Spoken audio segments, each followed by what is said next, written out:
Bagaimana pendapat dari teman-teman melihat foto kedua sejoli ini? Apakah mereka ini layak menjadi duta bohong?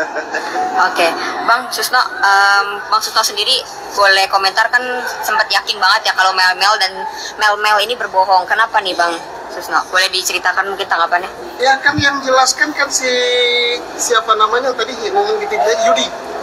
Jalannya gimana, kondisi jalannya bagaimana, kondisi kegelapannya bagaimana, keadaan jam segitu gimana. Masa Mel-Mel membayang-bayangi orang yang ada di situ bawa motor, nggak tahu orang di situ. Ya itu jelas bohong lah, Bohong lah. Mel-Mel ya. Iya, ini Orang Mel-Mel. jalan kaki aja membuntuti orang banyak itu bisa ketahuan, apalagi dia pakai motor. Nah, kalau itu sudah di BAP, si Mel-Mel diajukan ke sidang, itu 7 tahun penjara, jadi main-main. Karena apa? Keterangan dia bisa menyebabkan orang terpidana sampai seumur hidup, sampai karatan di dalam penjara. Hati-hati loh Mel-Mel. Hati-hati Mel-Mel.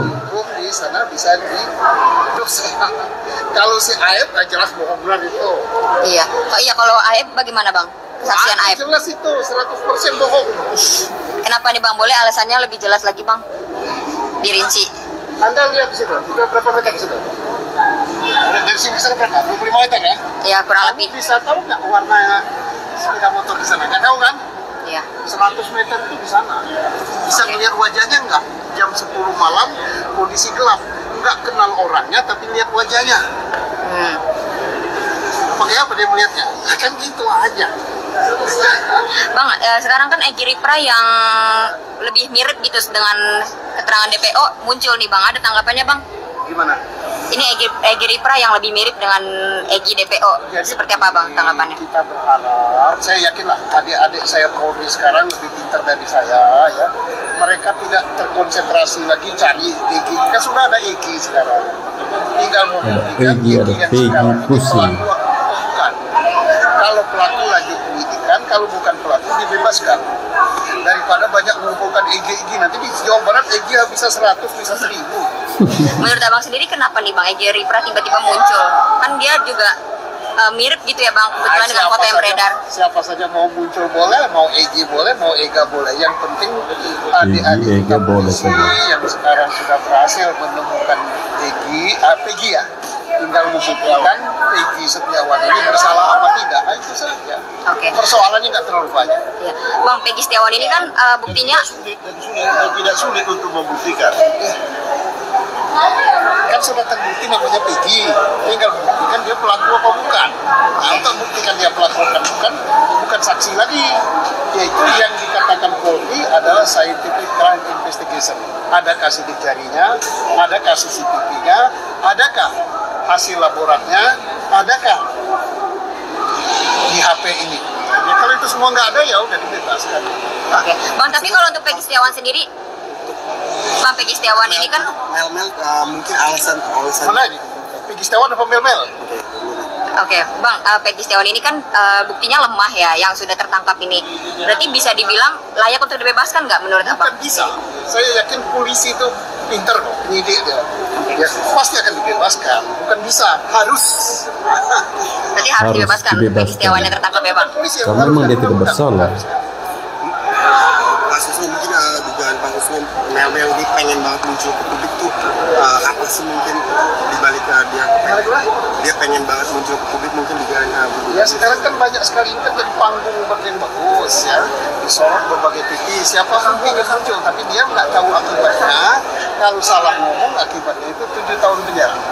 Oke. Nah, kasusnya mungkin apakah ada dugaan bahwa Mel-Mel ini pelaku salah satu pelaku dugaan aja ya?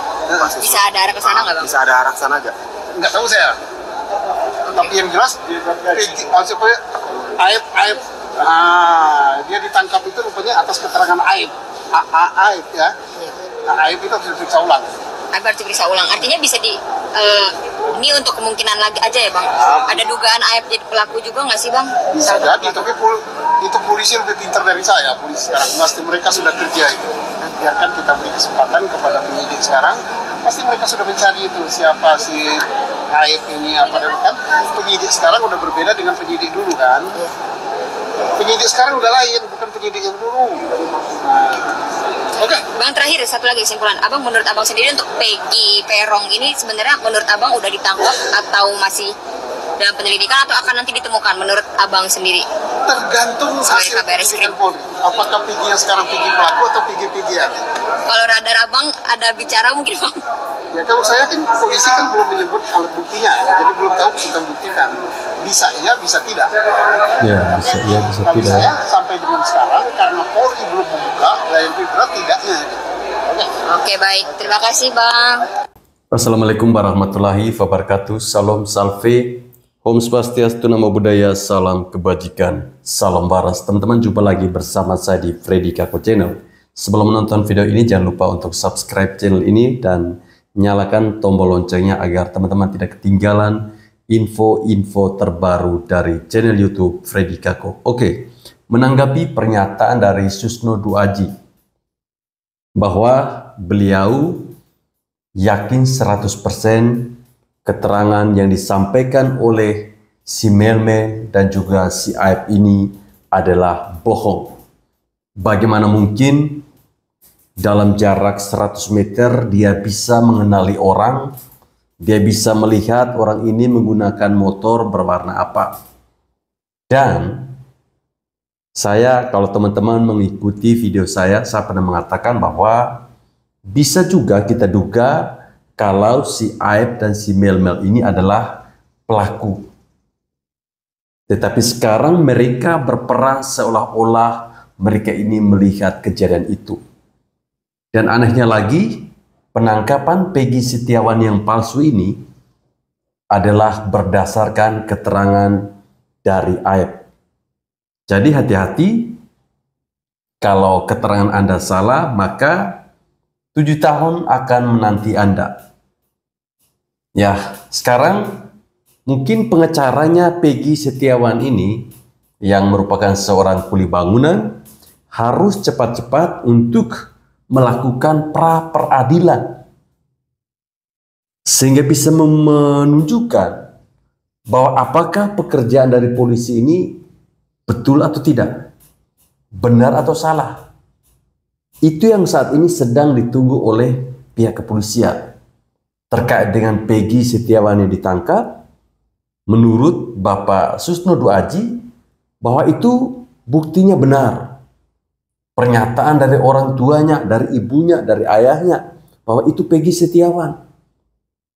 Ada ijazahnya, rapornya, KTP-nya, bahkan kepala desa, RT, RW. Mereka mengatakan bahwa itu Peggy Setiawan. Persoalannya sekarang adalah polisi harus bisa membuktikan apakah Peggy Setiawan yang ditangkap ini adalah pelaku. Itu dulu. Itu yang sekarang menjadi fokus perhatian dari kepolisian dalam hal ini Polda Jawa Barat. Jangan terlalu membuat kasus ini berlarut-larut. Tiba-tiba saja ada orang yang muncul mengatakan bahwa mereka mengetahui. Ini semakin aneh. Ya. Pak polisi, coba tunjukkan kalau memang Peggy Setiawan tidak bersalah, lepaskan dia. Itu akan terlihat lebih berharga marwah institusi kepolisian ketimbang Anda memaksakan Peggy Setiawan yang merupakan seorang kuli bangunan untuk dijadikan dia sebagai tersangka. Yang perlu diperiksa lebih dalam adalah si Melmel dan juga si Aib ini. Apakah mereka ini ketika memberikan sebuah kesaksian karena titipan atau karena ada bayaran? Si Melmel yang menurut Bapak Susno Duaji yang merupakan saksi kunci Inggris, artinya bisa di-setel sesuai dengan mur yang ada. Kecil bisa, sedang bisa, besar juga bisa. Ini merupakan sebuah pesan yang sangat penting menurut saya dari Bapak Susno Duaji. Sebuah peringatan yang sangat penting kepada Anda, Melmel dan juga si Aib. Harusnya pihak kepolisian itu menunjukkan wajah dari ketiga DPO itu, sehingga informasi yang disebarkan di media sosial itu tidak membias kemana-mana. Mulai muncul ada Egy Riprala memberikan klarifikasi, banyak sekali. Kemudian ada si Linda yang merupakan narasumber asli yang membantah bahwa film Vina itu tidak sesuai karena mereka tidak menghadirkan dia sebagai narasumber. Artinya si Linda ini juga tahu. Si Linda ini boleh kita duga dia ini adalah sebagai pelaku. Dia mengetahui peristiwa itu. Bongkar yuk. Bongkar. Tentang oknum polisi. Oknum polisi itu kerjanya apa ya? Aku nanya nih. Kasus Vina aja 8 tahun belum ada kepastian, malah yang ditangkap seorang kuli bangunan, bukan pelaku yang sebenarnya. Terus kerjaannya oknum polisi itu ngapain? Live di TikTok, tebak persona, sama cewek-cewek gatel, sama ibu-ibu gatel, atau mencari gig. Aku juga heran, di luar negeri ini ngeri. Kepolisian Indonesia udah lagi disorot itu, bahwa seorang kepolisian Indonesia itu kerjaannya makan tidur live di TikTok.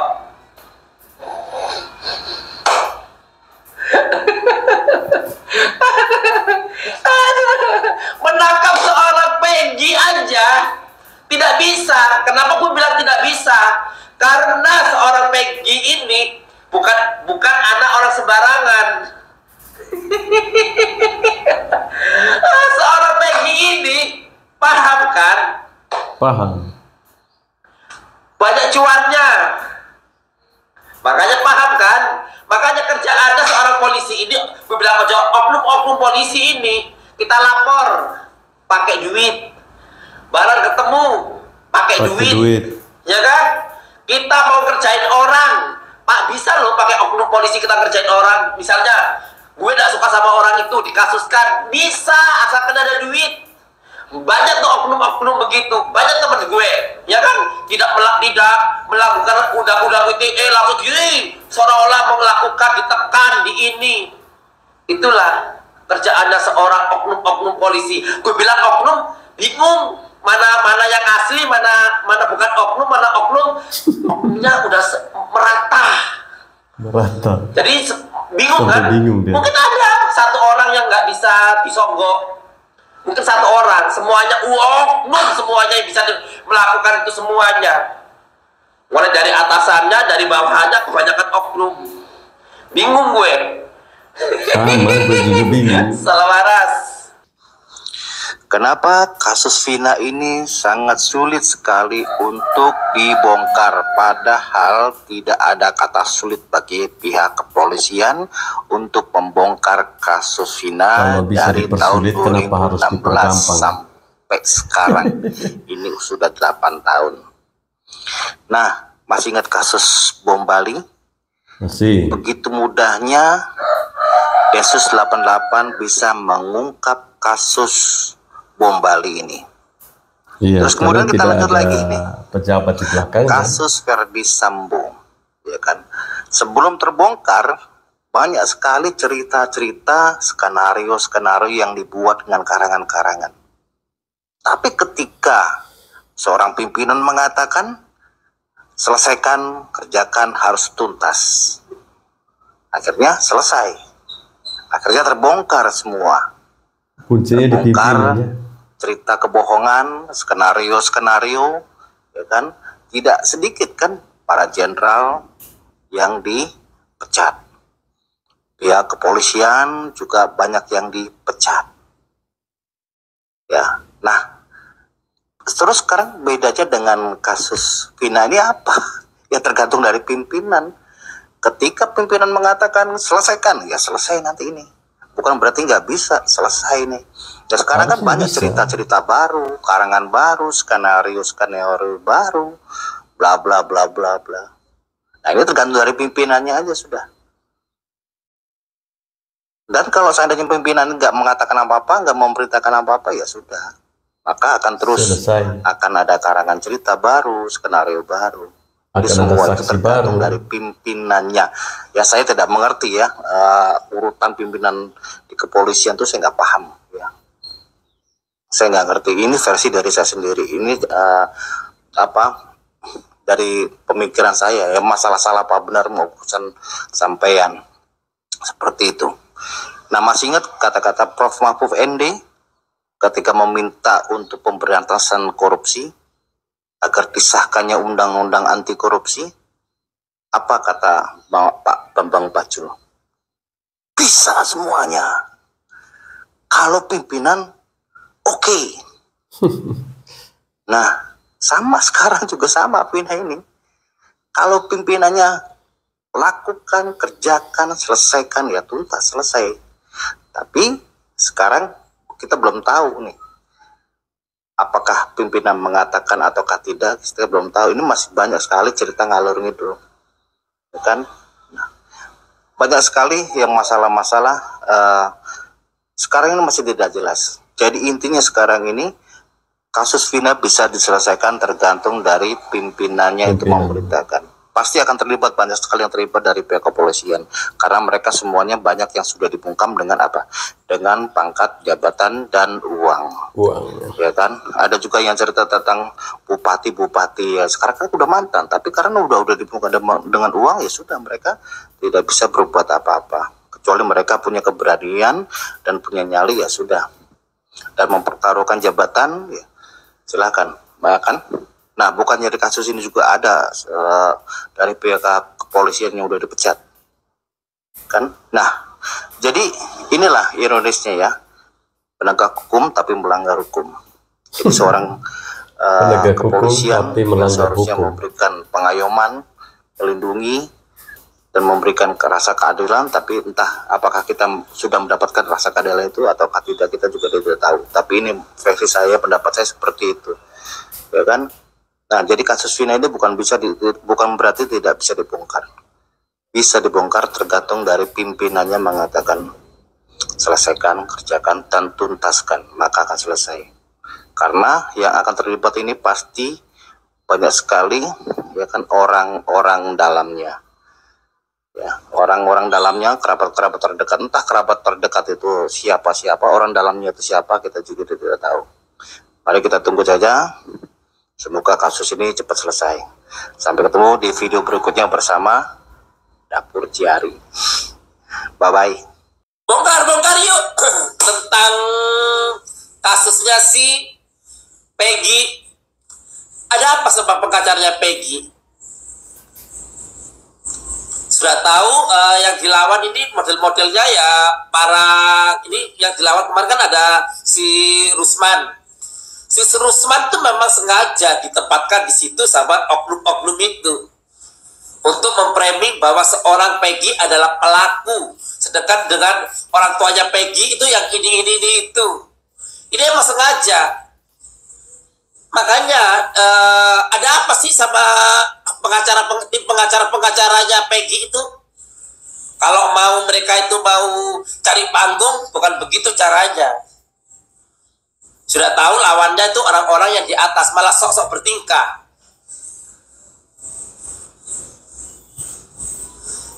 Lawan mereka itu adalah penguasa-penguasa. Siapakah penguasa itu? Gak tahu ada apa sih sama pengacaranya Peggy ini. Aku udah paham kalian ini mencari pamor. Aku udah paham. Makanya ada ini banyak nih netizen ini yang bilang katanya pengacaranya Peggy ini orang-orang baik. Kalau orang baik nggak begitu caranya. Kalau orang baik dia tidak akan bersuara di media.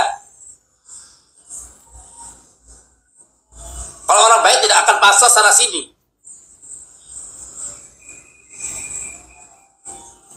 Kalau orang baik akan fokus sama kasusnya. Kalau mereka cari pamor, iya. Benar juga. Kalau mereka cari ini, iya. Kalau mereka udah punya nama, otomatis keuntungan buat mereka. Mereka akan dipakai sama klien-klien. Selama ini ada yang mengenal mereka? Nggak ada. Itu tujuannya mereka.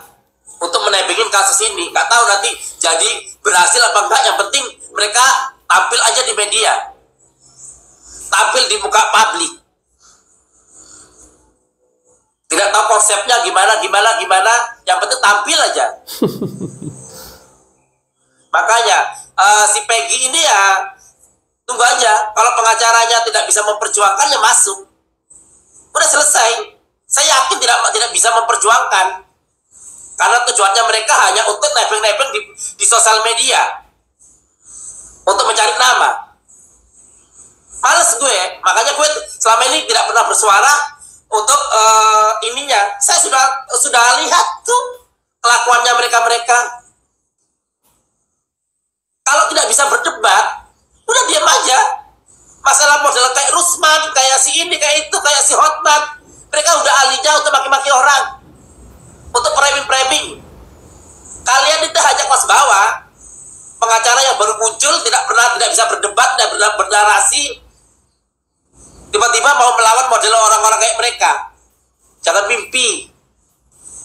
Nanti yang terjadi masyarakat malah menyerang si Peggy. Itu yang mereka inginkan. Salam waras. Salam waras. Ya, rumitnya kasus ini. Ada sebuah komentar dari netizen mengatakan begini. Kalau bisa dipersulit, kenapa harus dipermudah? Artinya, mereka melihat sebenarnya persoalan Vina Cirebon ini mudah untuk diselesaikan. Tidak harus menunggu 8 tahun setelah ada film Vina keluar, baru kepolisian Polda Jawa Barat mulai melakukan pekerjaannya kembali. Tetapi karena di balik kasus ini ada orang-orang penting di dalamnya, mereka tentunya malu. Marwah mereka, wibawa mereka, jabatan mereka akan hilang. Marwah mereka, reputasi mereka akan jatuh. Sehingga mereka terus berjuang agar jangan sampai peristiwa ini terbongkar, bahwa sesungguhnya mereka adalah dalang di balik itu semua. Sebenarnya inti dari peristiwa Vina Cirebon itu adalah narkibi, ya. Saya katakan sekali lagi, narkibi. Teman-teman tahu kan kalau narkibi pasti ada bandarnya. Orang yang berbisnis di narkibi ini pasti uangnya itu banyak sekali. Dan pastinya juga ada backingan-backingan, yaitu para pejabat-pejabat maupun petinggi-petinggi yang ada di negeri ini. Para geng motor itu hanya dipakai untuk menghabisi si Eki dan juga si Vina. Sekarang apakah Polda Jawa Barat berani mengungkapkan peristiwa Vina Cirebon ini? Saya yakin mereka tidak akan berani. Tapi kalau ada ketegasan dari Bapak Kapolri, Bapak Jenderal Listio Sigit Prabowo menyatakan bahwa selesaikan kasus ini, itu baru kita masyarakat percaya bahwa Polda Jawa Barat tentu akan serius menyelesaikan masalah ini. Selama belum ada statement dari Kapolri terkait dengan peristiwa Vina Cirebon, janganlah kita menghayal bahwa peristiwa ini akan selesai. Ketika Kapolri tidak pernah mengatakan untuk menyelesaikan ini, maka selamat buat Peggy Setiawan yang merupakan seorang kuli bangunan. Anda akan mendekam di dalam jeruji besi selama bertahun-tahun. Karena Anda akan menjadi korban. Anda akan dikorbankan demi menyelamatkan muka-muka bajingan di belakang layar itu. para oknum-oknum pejabat yang sangat rakus, yang sangat haus.